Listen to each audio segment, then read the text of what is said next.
Hello, and welcome back to the Southern Bible Number channel. For this upload, we will be reading Numbers chapter 14. And all the congregation lifted up their voice and cried, and the people wept that night. And all the children of Israel murmured against Moses and against Aaron, and the whole congregation said unto them, Would God that we had died in the land of Egypt, or would God we had died in this wilderness?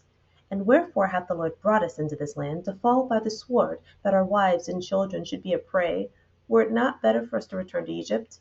And they said one to another, Let us make a captain, and let us return into Egypt. Then Moses and Aaron fell on their faces before all the assembly of the congregation of the children of Israel. And Joshua the son of Nun, and Caleb the son of Jephunneh, which were of them that searched the land, rent their clothes. And they spake unto all the company of the children of Israel, saying, The land which we passed through to search it is an exceeding good land. If the Lord delight in us, then he will bring us into this land, and give it us, a land which floweth with milk and honey. Only rebel not ye against the Lord, neither fear ye the people of the land, for they are bread for us. Their defense is departed from them, and the Lord is with us. Fear them not. But all the congregation bade stone with them stones. And the glory of the Lord appeared in the tabernacle of the congregation before all the children of Israel. And the Lord said unto Moses, How long will this people provoke me? And how long will it be ere they believe me for all the signs which I have shewed among them? I will smite them with the pestilence, and disinherit them, and will make of thee a greater nation, and mightier than they. And Moses said unto the Lord, Then the Egyptians shall hear it, for thou broughtest up this people in thy might from among them. And they will tell it to the inhabitants of this land, for they have heard that thou, Lord, art among its people, that thou, Lord, art seen face to face, and that thy cloud standeth over them, and that thou goest before them by daytime in a pillar of a cloud, and in a pillar of fire by night. Now, if thou shalt kill all this people as one man, then the nations which have heard the fame of thee will speak, saying, Because the Lord was not able to bring this people into the land which he sware unto them, therefore he hath slain them in the wilderness. And now, I beseech thee, let the power of my Lord be great, according as thou hast spoken, saying, The Lord is longsuffering, and of great mercy, forgiving iniquity and transgression, and by no means clearing the guilty, visiting the iniquity of the fathers upon the children unto the third and fourth generation. Pardon, I beseech thee, the iniquity of this people according unto the greatness of thy mercy, and as thou hast forgiven this people from Egypt even until now. And the Lord said, I have pardoned according to thy word, but as truly as I live, all the earth shall be filled with the glory of the Lord, because all those men which have seen my glory, and my miracles which I did in Egypt and in the wilderness, and have tempted me now these 10 times, and have not hearkened to my voice, surely they shall not see the land which I swear unto their fathers, neither shall any of them that provoked me see it. But my servant Caleb, because he had another spirit with him, and hath followed me fully, him will I bring into the land whereinto he went, and his seed shall possess it. Now the Amalekites and the Canaanites dwelt in the valley. Tomorrow turn you, and get you into the wilderness by the way of the Red Sea. And the Lord spake unto Moses and unto Aaron, saying, How long shall I bear with this evil congregation which murmur against me? I have heard the murmurings of the children of Israel, which they murmur against me. Say unto them, As truly as I live, saith the Lord, as ye have spoken in mine ears, so will I do to you. Your carcass shall fall in this wilderness, and all that were numbered of you, according to your whole number from 20 years old and upward, which have murmured against me. Doubtless ye shall not come into the land, concerning which I swear to make you dwell therein, save Caleb the son of Jephunneh, and Joshua the son of Nun. But your little ones, which ye said should be a prey, them will I bring in, and they shall know the land which ye have despised. But as for you, your carcasses, they shall fall in this wilderness. And your children shall wander in the wilderness 40 years, and bear your whoredoms, until your carcasses be wasted in the wilderness.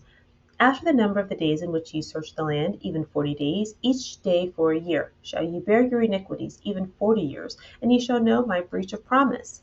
I, the Lord, have said, I will surely do it unto all this evil congregation that are gathered together against me. In this wilderness they shall be consumed, and there they shall die.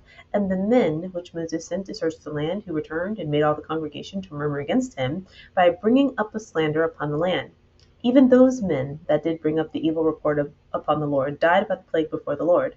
But Joshua the son of Nun, and Caleb the son of Jephunneh, which were of the men that went to search the land, lived still. And Moses told these sayings unto all the children of Israel, and the people mourned greatly.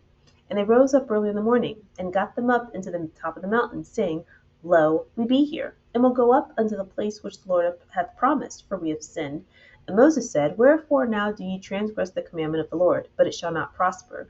Go not up, for the Lord is not among you, that ye be not smitten before your enemies.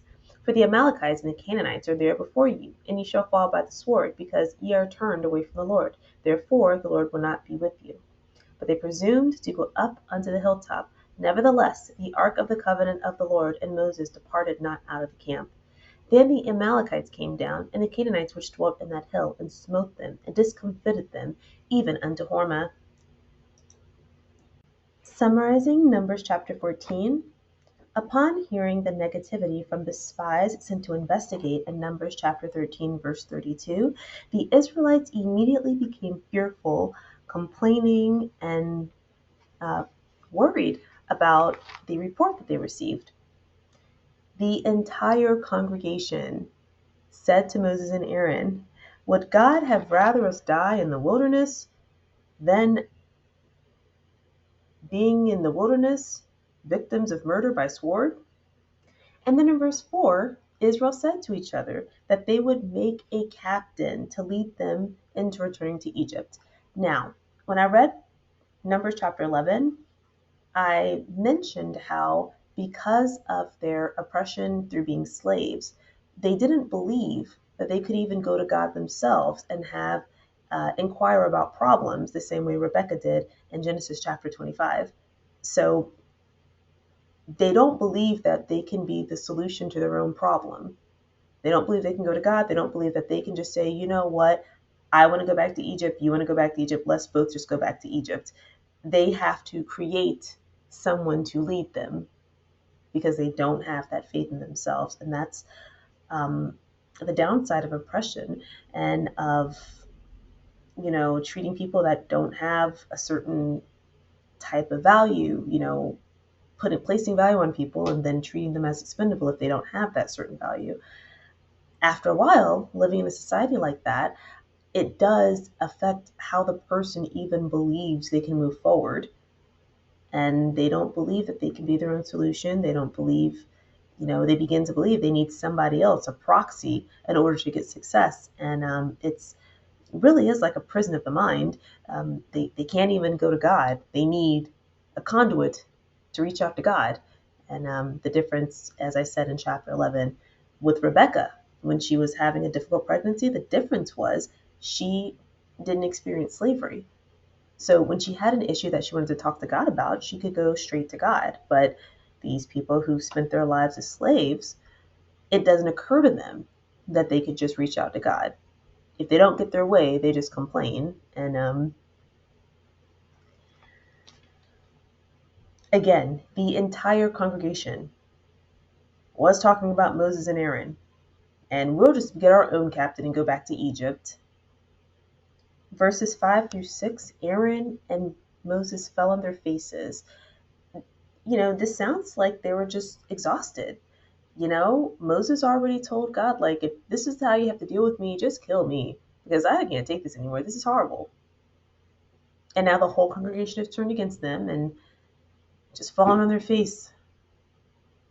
So Joshua and Caleb tore their clothes. That's what it means to rent the clothing. So they tore their clothes. I'm reading from the King James Version. And so when we see the King James rent their clothes, it means they tore their clothes. So this resource that I'm using now is BibleRef.com. And I really like it because you can view the whole chapter. And then if you want to know more about a verse, you can just click on it. And you can see 6 translations. Now I have the King James, so I read a physical copy, but then I also need this. I also need the interlinear. This is the other resource that I use. This is the closest translation to the original language that the Bible is written in. And I need both of these to help me get through every verse because the way this is written with this antiquated language, I need a resource to help me. So that's what this is.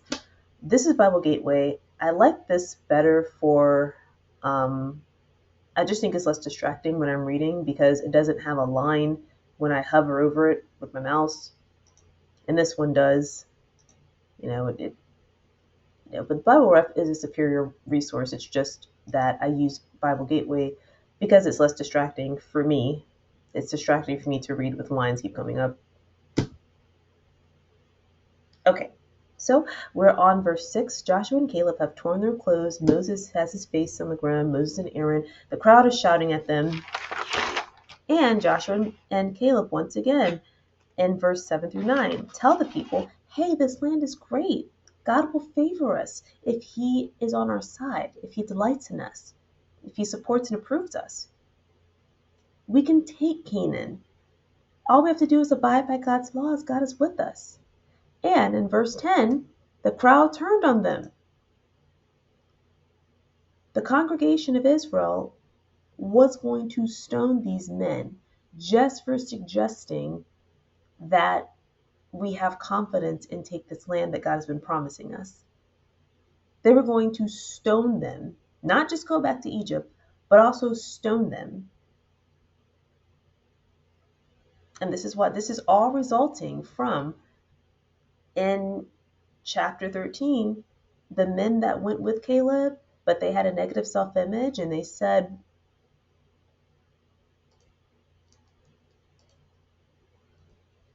okay, well, I just won't go back there. But Numbers chapter 13, it ended with the spies that went with Caleb saying that they saw themselves as grasshoppers. They thought of themselves as grasshoppers, so the people in the land had to also think of them as grasshoppers. Because of their negative self-image and how easy it is for people to, I'm so sick of the word vibe, but to lay on that, to have that vibe, to have the, the mindset of I'm a grasshopper, because that is such a common thing for groups of people to have, to not be aware of how you view yourself and not be actively working on that. Because that is so common, it spread like wildfire when the Israelites got it. Caleb saw the land too. He gave a good report. God has been promising them this land.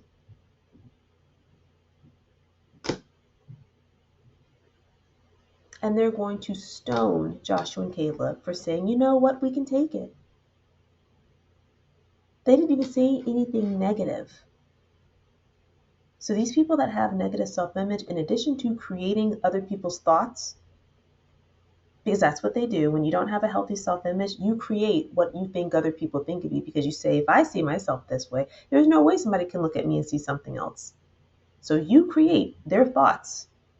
They were creating the thoughts of other people. They didn't have one interaction with any of the occupants in Canaan, but they created their thoughts and then started spreading this negativity to the Israelites, who already dealt with having faith in God because their perception was limited. Their capabilities were limited by being enslaved for so long.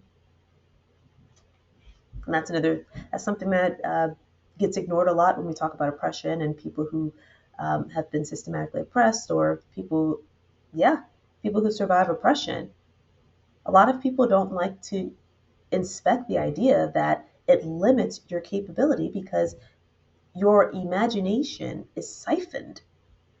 These people can't even imagine going to God on their own. They can't even imagine, let's just us go to Egypt alone since we don't like what's happening here. And they could have left. Instead of doing that, they're going to stone someone. They'd rather stone someone than to just leave.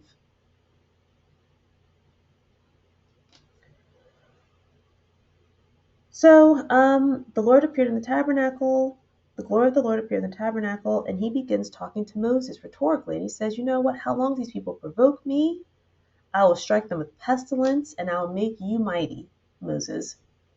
And Moses reminds God, again, talking God down, which this has happened a couple of times where Moses is the one to be the voice of reason for God. So he talks God down and says, hey, remember those Egyptians? They're going to see what you did, and it's going to affect how people think of you. And then God says, well, okay. He first says, that's how God will think of you. And then he reminds God that, God, you're a long-suffering God. And yes, you are fair. You don't just wipe away transgressions. You're not just a pushover, but at the same time, you're long-suffering. You're merciful, and you've done so much for the Israelites. And then Moses asked for God's pardon, which God obliges. He pardons the Israelites, but he expresses that he wants his glory uh, remembered in Egypt. And in verse 23, God says that he won't let Israel into the land now, but he will allow Caleb, his offspring, into the promised land. So at a certain point, how you keep behaving, at a certain point, you're going to have to face the result of your choices. So if you refuse to work on your issues, if you refuse, at some point, you're going to be a victim to your choices. And it doesn't matter if you've had how hard your life has been or what happened. You're going to be a victim to your choices after a while. And that's going for me too, because I am going through a few things that are the result of my own choices. So this is a good reminder for me. It helped me keep my attitude in check a little bit better. So God tells Moses that the Amalekites and the Canaanites are near in verse 25.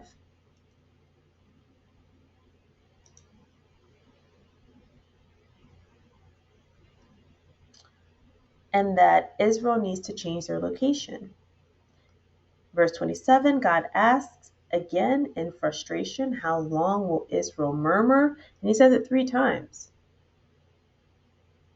And, some of the other translations will say grumblings, complaints, but complaint, grumble, murmur is the same thing, murmuring and complaining and just being ungrateful. And just to point this out again, Numbers chapter 1 is only the 2nd year since they've been out of Egypt. So, in my opinion, they are quite a bit ungrateful for this to only be the 2nd year. And I could understand some fear or some hesitation, but I mean, they really have done a lot this has only been 2 years. Especially when you were suffering in slavery for way longer than that. So, verse 29, God tells Moses that every person 20 and up who murmured against him will die in the wilderness and won't go into Canaan. And then verse 30 and 31, God reemphasizes that Caleb can go to the land of Canaan and Joshua can too. But the other people of Israel will wander in the wilderness for 40 years and bear your whoredom. Bear your unfaithfulness. And see, it says in some of these other translations, it says faithlessness. You will suffer for your faithlessness, unfaithfulness. But King James Version tends to be a bit more dramatic. So you'll bear your whoredom and you'll bear your unfaithfulness. Verse 37, the men who bought the evil report in chapter 13, verse 32, when Caleb said, hey, we can overtake this land, and the other men said, no, we see ourselves as grasshoppers, so they see us as grasshoppers too. They died. Okay? And it says in verse 37, they died by the plague before the Lord. Verse 39, Moses told Israel what God said, that they would die in the wilderness. And Israel cried and mourned. And then verse 40, Israel wants to go into the promised land now. Now they've changed their mind. Now they're not scared. So after God tells them, you can't go, I'm not going to help you go into the promised land now. Now they want to go in anyway. But they realize what they've done, and these people really are tripped. They go from wanting to stone Joshua and Caleb when they say encouraging things to God saying, okay, never mind, I just won't give it to you. And then they want to go into the land anyway. So they go into the land, they try to fight, and they are smitten.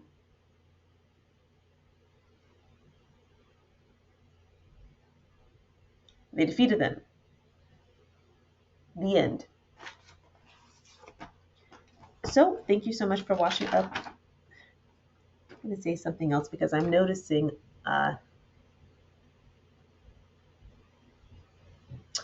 Thank you for watching up until this point. The next upload will be Numbers chapter 15. Have a good day.